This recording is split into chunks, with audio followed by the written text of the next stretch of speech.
Alors, c'était sur cette loi qui visait à taxer les tampons et les serviettes hygiéniques des femmes, qui en soi sont... C'était pas ça, Lynn. Si, c'était ça.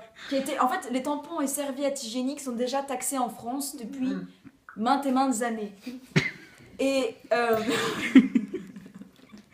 Non, et c'est très sérieux ce que je veux dire. Et alors que c'est du premier secours, enfin je veux dire, quand tu as... Première nécessité, quand tu as tes règles, tu as besoin, c'est comme les préservatifs, c'est comme certains médicaments, c'est comme la pilule. Cela doit être... Attends, alors, j'en étais où? J'en étais à cette taxe sur les tampons et les serviettes hygiéniques. Donc, ce qui est, à mon sens, un kit de premiers soins pour toute femme qui a ses règles, on est tous d'accord là-dessus, bref. Et donc, des femmes, pour manifester contre cette taxe, plutôt que d'utiliser la violence, les émeutes, car les femmes sont tout de même plus pacifistes que les hommes, je dois dire, mon côté féministe ressort parfois, excusez-moi. Bref, ces femmes sont simplement vêtues de blanc un jour où elles avaient leurs règles et sont allées à l'Assemblée pour montrer regardez, si on peut plus acheter de tampons et de serviettes, ce que vous allez voir tous les jours dans la rue, c'est-à-dire des femmes avec plein de sang sur les fesses. Et voilà, je trouvais que c'était une belle façon de manifester pacifiquement contre cette taxe. Merci, bonsoir. Pensez-vous que le français est un esprit révolutionnaire? Oui, bien sûr. Absolument. Comment définissez-vous un esprit révolutionnaire, très chère Mine? C'est une bonne question. C'est plus intéressant. Je n'ai pas d'exemple sous la main, mais je dirais que nous sommes un peuple, le pays des droits de l'homme, et donc nous voulons, a priori, je pense, toujours plus évoluer dans ce sens et se battre pour le droit des humains et pour les... Ok, vas-y, Ben, prends le relais. Non, c'est une très belle idée, mais je suis pas sûre. Enfin, c'est certes très utopique, mais je pense que nous sommes des gens qui veulent revendiquer... Ça c'est ce que ce serait idéalement un esprit révolutionnaire. Oui. C'est mon esprit révolutionnaire. L'idée de révolution, c'est de pas se satisfaire de ce qu'il y a maintenant. Après, je ne suis pour pas aller vers autre chose. Voilà. Mais nous, c'est juste qu'on ne se satisfait jamais de ce qu'il y a. C'est plus un esprit râleur qu'un esprit révolutionnaire. Je suis pas sûre. Je connais... Dans l'idée ça dépend des amis qu'on... Enfin, ça dépend dans le cadre où on est aussi. Dans l'idée de révolution, il n'y a pas juste la contestation, et c'est souvent ce qui prime en France. Bah, tu contestes, mais qu'est-ce que tu proposes à la place? Qu'est-ce que tu proposes après, exactement? Et moi, je trouve qu'en France, on est très prompt à descendre dans la rue, à râler, à dire on veut pas ça. Ok, mais on fait quoi à la place? Dans les nuits debout, là, tout ça. Dans les nuits debout, oui, tout à fait. Et parlons des nuits debout, qui est un très bon exemple. Connaissez-vous les nuits debout en Australie? Ben, explique-en, tu en parleras mieux. Non, je sais pas. Fin mars, il y a eu une manif contre une loi qui vise à réformer le droit du travail. Et au lieu de tous rentrer chez eux après la manif, les manifestants, ils ont décidé de rester sur une place publique à Paris, qui est la place de la République. Et depuis, il y a des gens qui se réunissent là-bas tous les soirs, dans un esprit de... Enfin, dans l'idée de faire revivre une forme de démocratie directe, donc c'est-à-dire de réfléchir ensemble à des solutions à apporter à différentes problématiques sociales.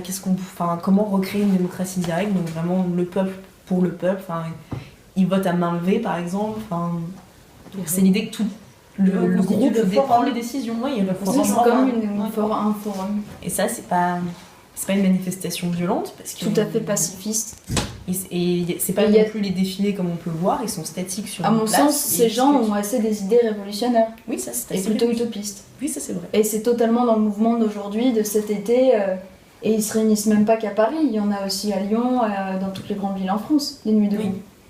Bon, ça répond un peu à la question est-ce qu'on voit toujours cet esprit en France? Oui, assez. Mais pas qu'en France finalement, parce que ce mouvement il s'inspire en Espagne, des espagnols, de Occupy Wall Street aux États-Unis, de tout ça, c'est cette même idée de on se réunit, on pense autre chose, et on le pense sans représentation. Vraiment le peuple qui réfléchit ensemble. C'est l'idée en tout cas. Et où se trouvent les origines de cet esprit révolutionnaire? Ça c'est la question pas facile. Hein. On est un pays qui a connu au moins une révolution importante. Après, est-ce que c'est toujours de là qu'on... Je pense que c'est dans la tradition.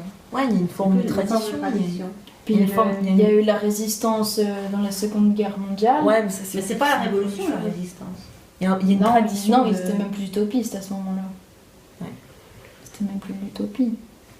Il y a une tradition de manifestation de rue qui est hyper présente en France et qui l'est depuis des centaines d'années. Les Français ont le réflexe de descendre dans la rue quand quelque chose que fait leur gouvernement leur plaît pas. Oui. Et ça c'est un truc qui est assez typiquement français, l'idée de... Et c'est d'ailleurs pourquoi dans les villes françaises, les grandes villes françaises, il y a des si petites rues. C'était pour éviter que... Non, il y a des si grandes rues, genre comme par exemple les Champs-Élysées et tout ça. C'était pour éviter que les gens, pendant les manifestations, genre pendant la Révolution, ils puissent faire vraiment des grands barricadages. Des grandes barricades. Des grandes barricades et bloquer des immenses rues. Elles étaient tellement grandes que tu pouvais pas. Et c'est pour ça qu'ils ont construit les Champs-Élysées. C'était pour éviter que les gens puissent se manifester en trop grands groupes et bloquer des rues. C'était plus pour éviter qu'ils bloquent des rues parce qu'il y avait une tradition du peuple qui se réapproprie la rue, qui bloque l'espace entier des villes, et c'est pour ça qu'ils ont un peu élagué. Mais c'est quand même un peu aujourd'hui ce qui se passe avec les nuits debout, c'est qu'il y a des gens qui restent toutes les nuits sur des c'est places. réapproprié autrement. Ça fait l'effet inverse. Les gens se réunissent dans ces grands espaces. Dans ces grands espaces. Oh le chat. Oh, Bin. Les Français sont plus révolutionnaires que d'autres, pourquoi ?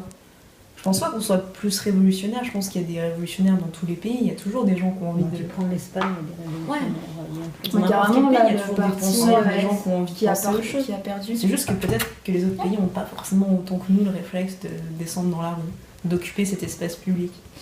Et c'est vrai que c'est ça qui est vraiment... Entre jeunes aussi, on en parle souvent de tout ça, malgré tout, je vois. De politique. Ouais, de politique, mais de près ou de loin, pas forcément si on s'y connaît ou quoi, mais on est toujours...